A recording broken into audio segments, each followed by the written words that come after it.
a quote, troubling weapon that could present a serious national security threat. These are the vague words of John Kirby, a White House spokesperson, when talking about what the media is calling a new anti-satellite weapon being developed by Russia. Few details have been shared with the public, but CBS News claims that U.S. officials told them that Moscow is creating a nuclear-capable weapon, possibly to be launched into space, that would be capable of firing at American satellites. So what, you might think? If Russia's firing nukes at satellites, at least that means it's not firing them at people. Perhaps. However, this latest threat, though vague in nature and description, could be the latest Russian plan to destroy America's defenses. If Putin's successful in developing his new spacefaring weapon, he could even open up a whole new front of warfare that could destroy America's defense capabilities as we know them.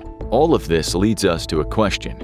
How does Russia plan to use anti-satellite weapons to destroy the United States? Let's start with what we know so far. According to BBC, this isn't a weapon capable of firing anything, conventional or nuclear, at a target on Earth. Kirby confirmed this himself when he said, "We're not talking about a weapon that can be used to attack human beings or cause physical destruction here on Earth," when speaking of it. Beyond that, the White House has revealed very few details about the supposed weapon, other than to say that President Biden is taking the threat very seriously and is planning to open a direct diplomatic engagement with Russia related to the weapon. We also know that the weapon, whatever it might be, is far from operational. Right now, there's no Russian spaceship orbiting the Earth ready to fire on any satellites that it comes across. Instead, assuming it exists at all, the weapon is still under development and has yet to be tested by Russia. For its part, Moscow has essentially denied the existence of such a weapon. In response to Kirby's claims, as well as other vague warnings of national security threats coming from various White House representatives, Moscow claims that this is all a ruse by the United States. "We're not developing some fancy space weapon," Moscow says. In fact, all of this talk is just a bunch of nonsense cooked up by President Biden and his associates so he can use the prospect of a weapon that doesn't exist to push Congress into passing the delivery of additional aid to Ukraine. According to the BBC report, the words "by hook or by crook" were also mentioned. It's all very vague, with discussions of the weapon being shrouded in secrecy. That's by design, says Jake Sullivan, America's national security advisor, who told reporters on February 14, 2024, that the U.S. can't say more because it needs to prioritize validating the sources and methods its security agencies have used to discover the threat, thus allowing them to collect more intelligence about it. In other words, it seems that the U.S. isn't even certain that this anti-satellite weapon exists. However, evidence suggests that Russia and China have been working on developing military capabilities in space. We've seen some of these efforts manifest in Putin's war on Ukraine. Cyber attacks have been rife both before and during the conflict. According to the Center for Strategic and International Studies, or CSIS, the period between 2000 and 2020 saw 30 dyadic cyber incidents between Russia and Ukraine. That's according to the Dyadic Cyber Incident and Campaign Data, which is a database of peer-reviewed records of cybersecurity conflict incident data. The CSIS says that Russia was the source of most of those incidents, initiating 28 of them, with most targeting non-state actors. However, 11 of the operations impacted military targets, showing a clear pattern that Russia is attempting to use cyber warfare to weaken Ukraine. These attacks have occasionally targeted communications sent via satellite, along with jamming efforts, all to make it harder for Ukrainian troops to talk to one another. However, none offer evidence of a brand new weapon being developed by Russia. They simply show that Russia is willing to interfere with the signals being sent by its opponent's satellites. Still, the White House wouldn't be investigating if it didn't think a larger threat loomed.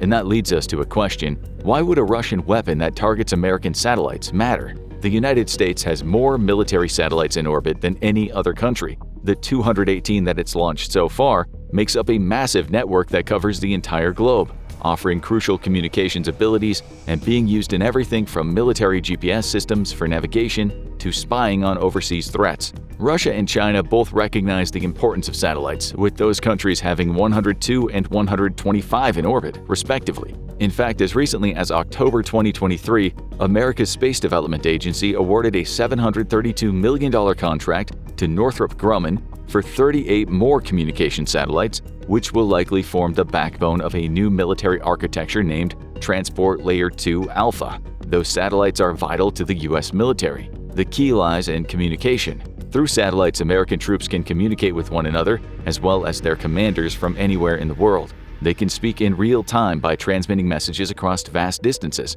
allowing for a level of coordination in military actions that simply wasn't possible in the days before satellites existed. Crucially, those communications can also be encrypted, protecting them from prying eyes, meaning that satellites are just as crucial for defending the nature of the information being communicated as they are for facilitating the communication itself. On top of that, many modern satellites are equipped with advanced imaging technology. They're capable of taking photographs of bases and military installations without being seen by the subjects of those photos, delivering crucial information to American forces in the process. These photographs are then used to formulate an attack plan or monitor what a potential enemy is doing, providing military leaders with greater situational awareness as they prepare for battle. Moreover, the sheer number of American satellites in orbit provides the U.S. with near total global coverage. Think of them as the eyes and the mouths of modern American warfare. Without its vast array of satellites, the U.S. would be unable to see what's going on in the world without accepting the high risk of sending troops into unprotected locations. It would also have to rely on traditional and far more vulnerable infrastructure for internal communication and when talking to its allies. Speaking of American allies, they rely on U.S. satellites too. Most don't have the ability to launch vast quantities of satellites into space, meaning they don't look to the U.S. to provide access to their satellites, at least for satellite navigation technology. America does so through the International Committee on Global Navigation Satellite Systems, or ICG. Established in 2005, the ICG ensures that practically every nation, including developed countries, can access satellite-powered navigational technology. The United States is a charter member. In more direct military terms, the U.S. actively cooperates with several countries to use its spacefaring technology for defense purposes. A report from the U.S. Embassy and Consulate in the Republic of Korea highlights this. On December 20, 2023, it was reported that Vice President Kamala Harris would hold the third meeting of the National Space Council, which would cover several cooperative space-based initiatives. According to the report, the council would see the U.S. and its Department of Defense, or DoD, welcome several new nations to the Combined Space Operations Initiative, a shared partnership enabling the member countries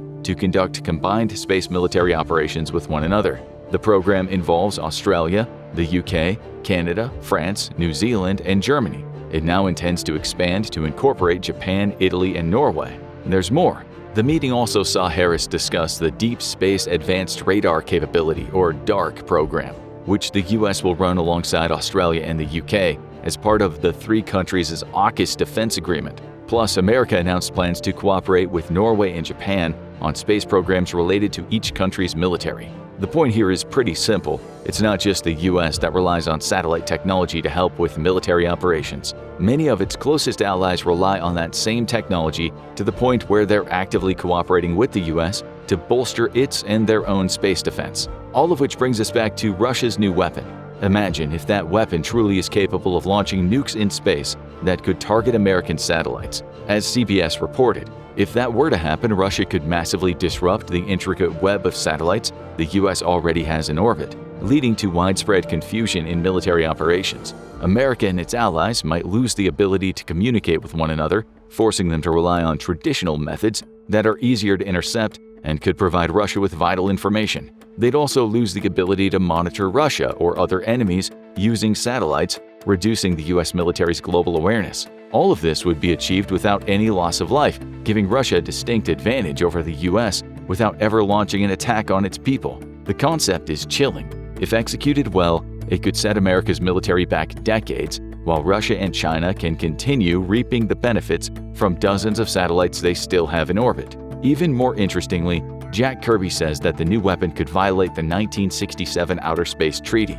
That alone provides us with more clues to what Russia's planning. The 1967 Outer Space Treaty essentially says that the exploration and use of outer space should be carried out to benefit all of humanity. It has several clauses covering what this concept means, such as ensuring outer space is free for exploration by any state that signs the treaty, and that all states will be liable for the damage they cause by any objects they launch into orbit or beyond. However, there's one clause that deserves particular attention. No country can place any nuclear weapons or other weapons of mass destruction in orbit or on a celestial body. It also can't station them in any other manner in outer space. In other words, space is supposed to be a nuke-free zone. In saying that Russia, a signer of that treaty along with the U.S., violates the 1967 Outer Space Treaty, Kirby might have unintentionally revealed what this new weapon can do.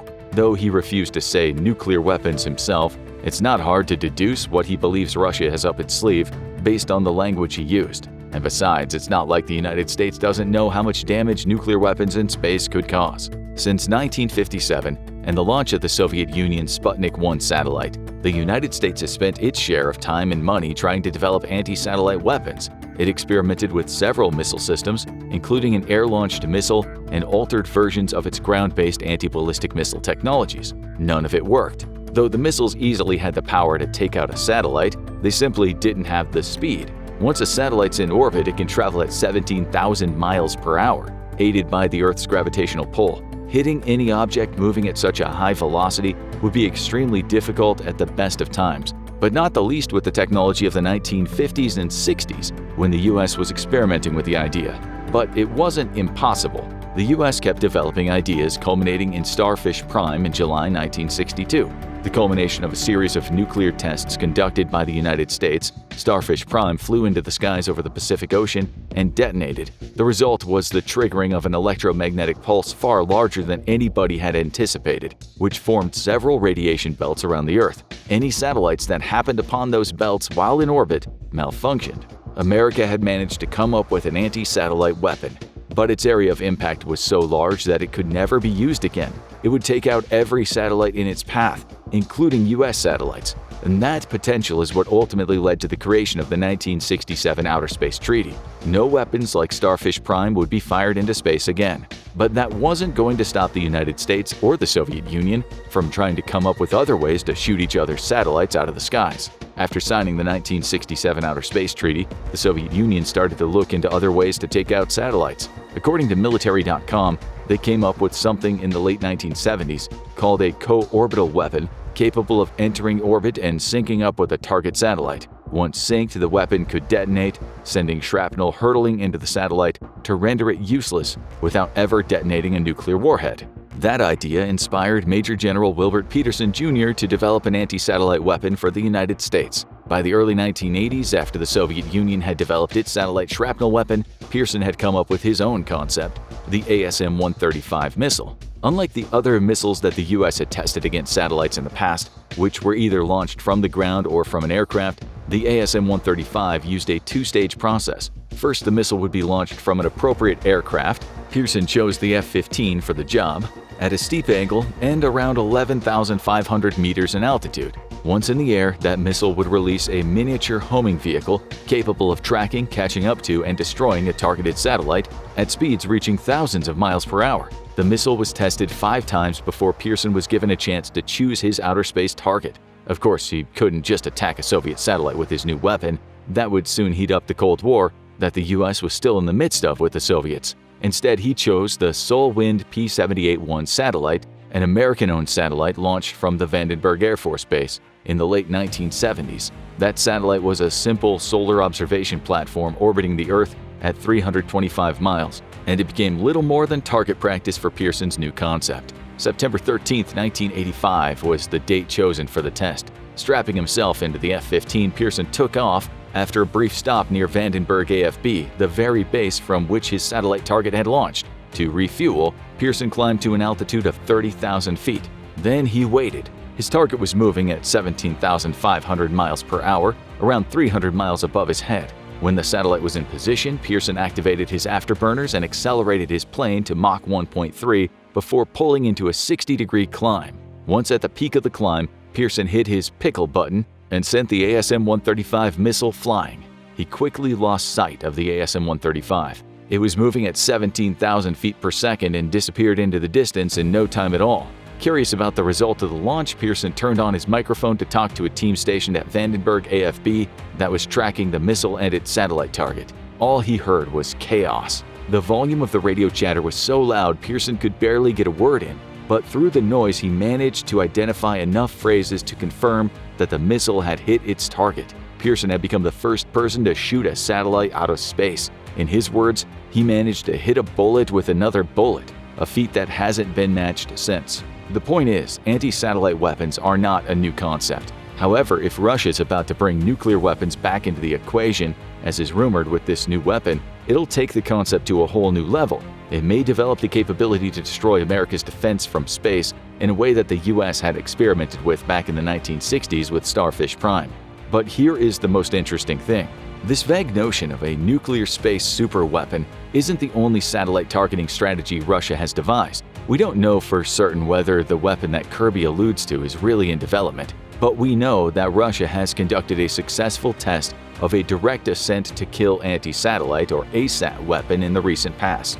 That's according to the Arms Control Association or ACA, which says Russia has completed a successful test of an ASAT weapon on November 15, 2021. That successful test used Russia's A-235 Noodle anti-missile defense system. An impressive piece of weaponry, Noodle is capable of carrying 3 types of missiles. At the short range, it can fire off 45 T-6 or 53 T-6M missiles, which can fly for 215 miles and have a flight ceiling of between 24.8 and 31 miles. Next up is the medium-range missile, an updated version of Russia's 58RG, which is capable of reaching altitudes of 74 miles. Neither could hit an object in space. Then there's the Noodle's long-range missile, a modified version of Russia's 51T6. The final missile in the Noodle's arsenal can travel for up to 930 miles, close to 3 times the distance needed to hit a low-orbiting satellite, and can reach altitudes of 497 miles. Remember, the Solwind P-78-1 satellite Major General Pearson shot out of orbit was traveling at 325 miles. In the Noodle, Russia has an anti-missile system capable of hitting a satellite, and on November 15, 2021, they proved it could. The test launch saw the Noodle unleash one of its 51 T-6 missiles at a Russian satellite, obliterating it into 1,500 pieces of orbital debris upon impact. America's U.S. Space Command Center confirmed the launch's success, following up by claiming that Russia is deploying capabilities to actively deny access to and the use of space by the United States and its allies. He also said that the missile undermines America's strategic stability. But here's the worst part about the Noodle. According to Global Security, its 51 T-6 long-range missile could be equipped with a nuclear warhead. Perhaps the non-operational weapon Kirby spoke of isn't really the main spacebound threat emanating from Russia. After all, the Noodle is proven to work. Russia has achieved a successful launch and shot a satellite out of space using it. America knows about this weapon. It's also a weapon that, if equipped with a nuclear warhead, would violate the 1967 Outer Space Treaty. Who knows? Perhaps the weapon the U.S. is currently worried about is a little more than a smokescreen for further development and refinement of the Noodle to make it capable of taking out American satellites. What does appear certain is that space is rapidly becoming the next battlefield. You could argue, in some ways, it already is. Practically no major military in the world operates without using the many satellites in orbit. Though war isn't being conducted in space yet, there's no denying that what we have in space right now helps us fight wars on Earth. That's why the US is so worried about the developments we're seeing in Russia. Odds are that the fight for space is only just beginning. Matthew Kronig certainly believes that's the case. Currently one of the commissioners serving the Congressional Commission on the Strategic Posture of the United States, Kronig has also worked on the defense and intelligence sectors under several presidents, including Bush, Obama, and Trump. Speaking to the BBC, he said it's no surprise that space has become such a key focus for the world's major militaries. Up until this point, humans have kind of been exploring space, he said. But we're entering a phase where we're seeing the commercialization of space, and that's just the beginning. He goes on to argue that this commercialization, as we're seeing from a civilian-led program like Elon Musk's SpaceX, will lead to countries starting to work on securing their own little sections of space. Think of it like controlling a small portion of space into which these commercial spacecraft can launch safely with passengers, almost like an orbital visa. Kronig points out that we currently take it for granted that the skies are free and open for commercial activity. To keep them that way for the commercialized spacefaring years to come, the US must ensure that those skies and the space above them is a safe, secure domain. Perhaps that's really why the US is so concerned about Russia's new anti-satellite weapon. While it might be able to wreak havoc on America's defenses, especially if it's nuclear capable, it could be just as damaging to America's future commercial interests in space. Thankfully, there's a sliver of good news in all this. According to Politico, the US may not have to worry about Russia's new weapon anytime soon. The media outlet spoke to 2 sources, both of whom wish to remain anonymous. They claimed that Russia is far from ready to deploy whatever this grand new weapon may be. Much more testing still has to be completed, and even if Moscow is capable of perfecting the nuclear weapon, it would intend to launch into space, the sources claim that it isn't even clear whether it has the ability to send it into orbit successfully. And even if it could, would the weapon be precise enough to be feasible? The Starfish Prime test of 1962 showed that a nuclear weapon launched into space explodes with such destructive power that it's capable of frying any satellite in its path, including friendly satellites. If Russia were to do the same, it could end up destroying its own satellites and even cause issue for the International Space Station. All that's left is to watch this space. The fact that the weapon has been mentioned at all means that the United States has enough concerns to believe it's a credible threat. The questions now are whether Russia can develop that weapon to the point it's usable, and if it does, would it dare launch it knowing the US would deploy immediate countermeasures? What do you think about Russia's plans? Is it even plausible? How would America respond if the plan was put into action? Let us know in the comments, then check out Analyzing Russia's Massive Failures in the War Against Ukraine, or watch this video instead.